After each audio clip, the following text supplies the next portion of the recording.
Hi everyone, it's Tonya Gibbs, and today I want to get you in that holiday spirit and share with you a process video creating a vintage Christmas chalkboard. And today I'm going to feature products from Blue Fern Studios. This is Santa's Sleigh, it's their coordinating chipboard, and then two papers from their vintage Christmas paper line. This is the Magical and also the Wonderland paper. These papers are so gorgeous. They remind me so much of Christmas around my grandmother's home as I was growing up. So to start with, I'm going to fussy cut out the little patterns that are in the corners of each of the papers. The Christmas tree is going to go in the bottom left hand corner of my chalkboard, and then from the other paper I will cut out the stocking that's hanging. This is a chalkboard that I've had for a while. I was going to use it on a different project and I had already crackled it, but just to kind of give you a run through of what I did, it's a gold paint on the base, then the crackle medium, and then white paint over the top. So there are lots of tutorials out there on how to crackle, so this is just a 12 by 12 chalkboard that I picked up at a department store. Standard. It wasn't very expensive. I want to say under $10.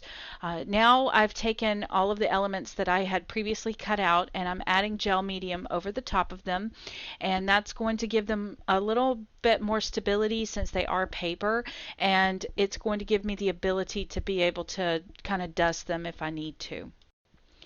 I'm going to add a little bit of foam adhesive here only to one side of my pattern, and then I'm going to gel medium along the frame of the chalkboard, and that's going to allow my pattern to stick to the chalkboard itself. So I love how this is just decorating up this corner. It's giving it some life and a little bit of interest, and it's going to be an amazing home decor item for this holiday season.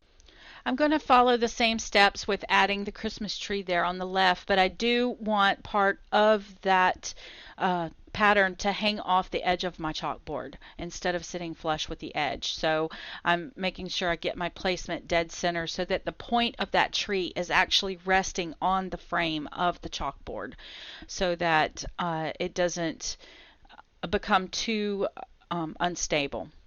So while I finish adding this to this section of the board, let me remind you that down in the description box below there will be a link to the blog post that will have a description of all of the products that were used today, as well as close-up photos so that you can really study the details and all of the layering that is going to happen with this beautiful chalkboard. And I'll also give a few helpful tips for creating fabulous handwritten messages on your chalkboards.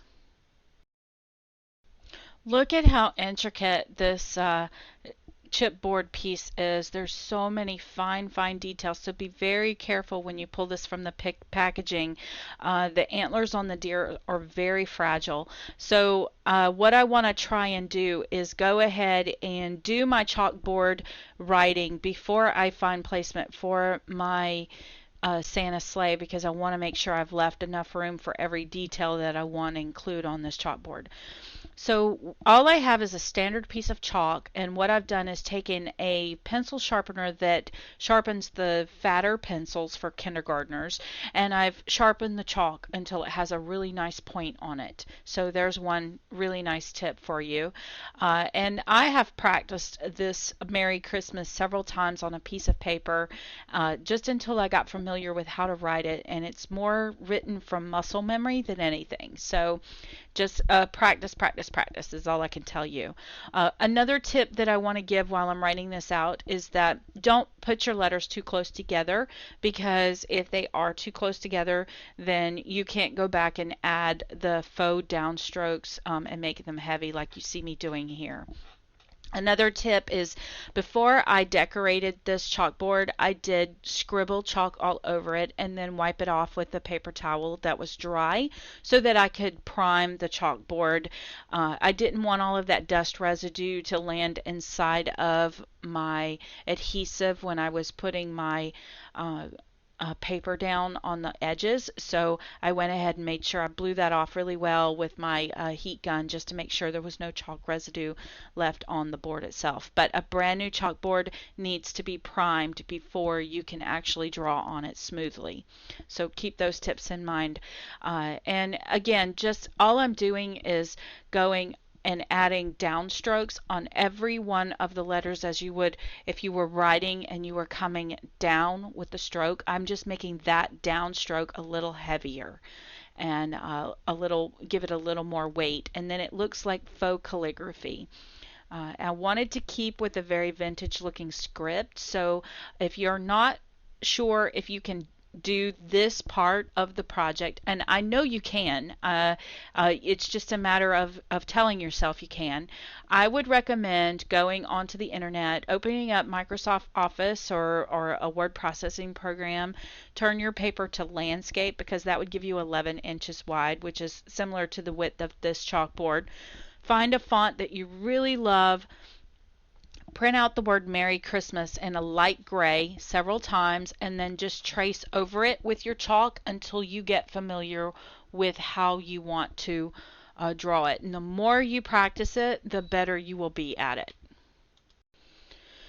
To color up my Santa, I decided to keep it very simple, and I've decided that I want the placement to be at the top of the chalkboard, and I want the antlers of my deer to land onto the wooden frame of my chalkboard. So I want to be very, very careful when I add the Versamark ink to this. I'm holding it with a very light touch, and I'm going to lift it and make sure that I have a complete coverage of the Versa ink here before I begin to add my embossing powder. And you can kind of see the chipboard takes on a different color when it's wet, so you can kind of see where you have complete coverage. But be very, very careful with the antlers on these deer because they are very fragile, as well as their little feet and as well as that little ribbon that's hanging from the back of the sleigh.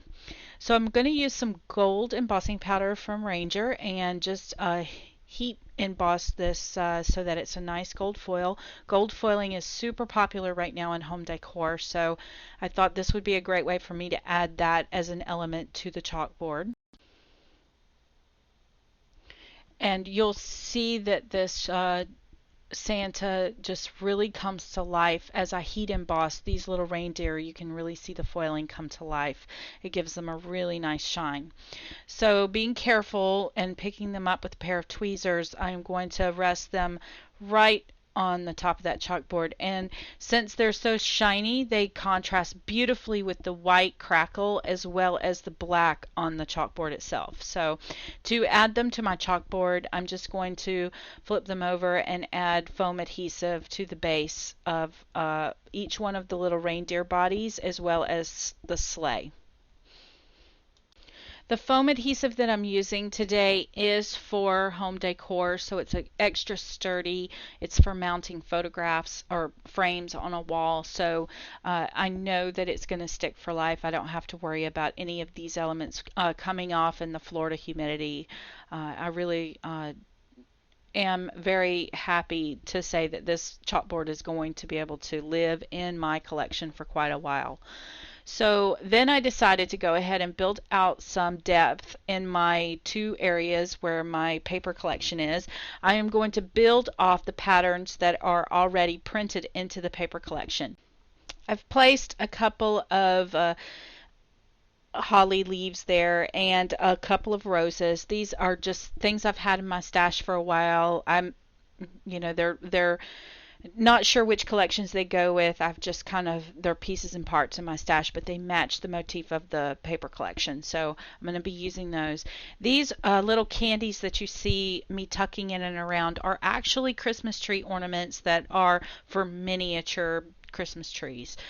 Just cut off the little loop that's on the top of them, and they make the perfect addition to these sprays because there's lots of candies in the paper collection. So it made it a fun way to add a little bit of depth and build off of the design that was already there. I'm also going back to add some of these little, one of the collections that I bought was for the miniature ornaments was presents, and so this was a green, it's got a green base to it, but it has a red bow at the top of it, which matches the red bows that you see in the paper collection.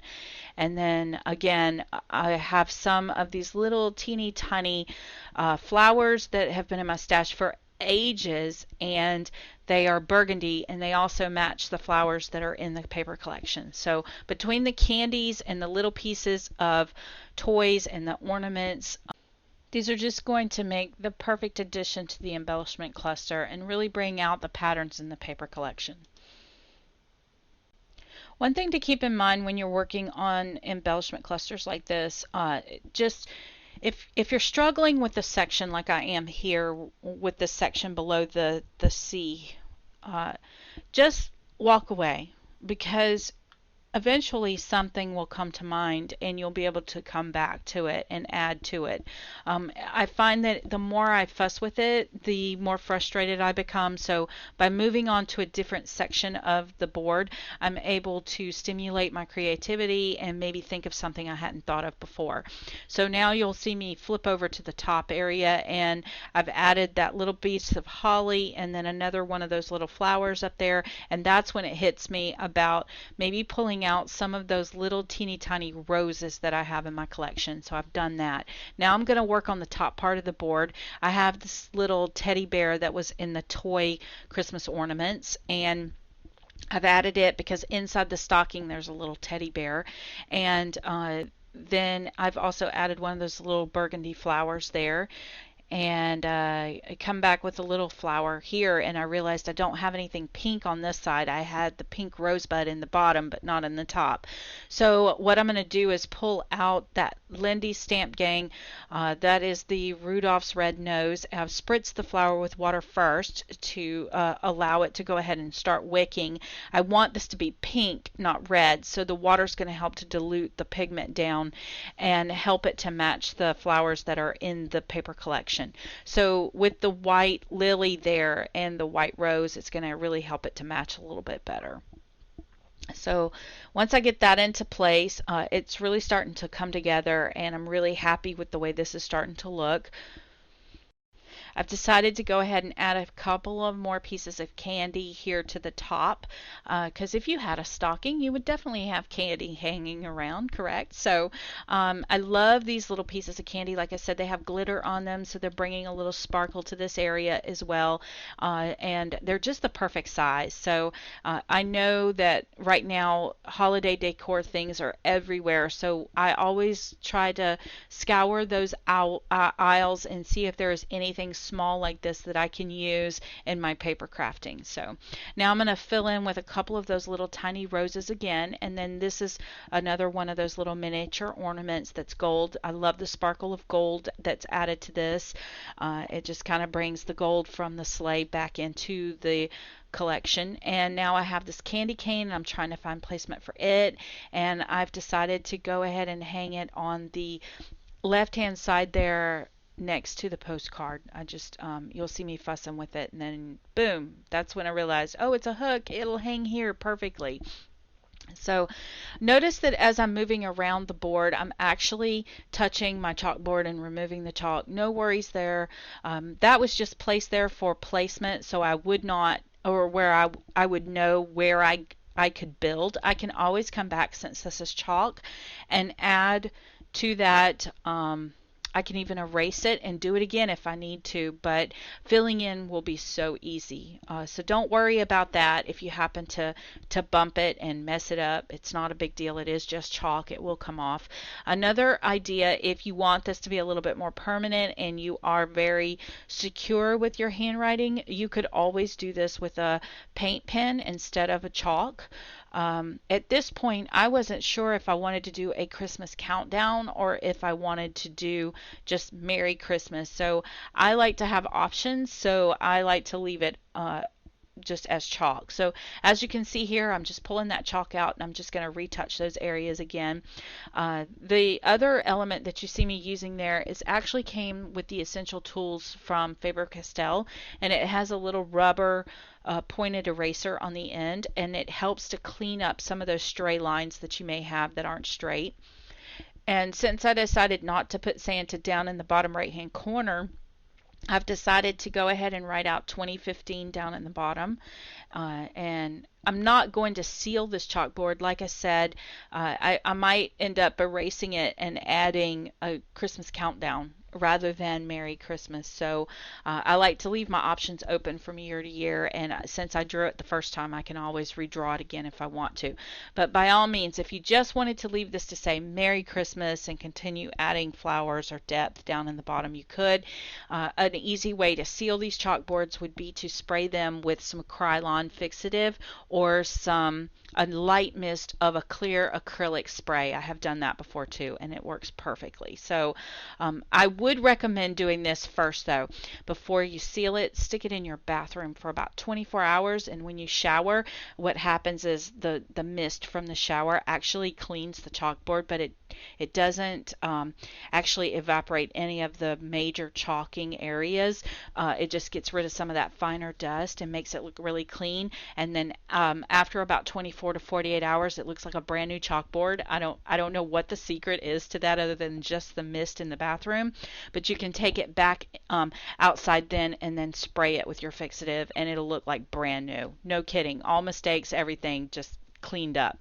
So now I've decided to make my paper kind of match a little bit better with everything going on. So I've added a little bit of white puff paint, and now I'm coming back with some stickles, and then off camera I decided to go ahead and add to the berries a little bit of glossy accents too, and that's going to finish out my chalkboard. I've also added a little bit of the Lindy Stamp Gang to some of my flowers to give them some gold sparkle. That was the Blazing Sun, which is really just clear with some gold shimmer in it, and you can really see that shimmer just kind of adds that pop of Christmas and fanfare that we needed, and really makes this all kind of come to life. And absolutely love this project. I hope you guys did too. These are the close-up photos. Again, another idea is go over to my blog and take a look at those photos there. Thank you so much for hanging out with me today. If you've enjoyed this tutorial, please leave me a thumbs up, share it with a friend, and don't forget to hit that subscribe button.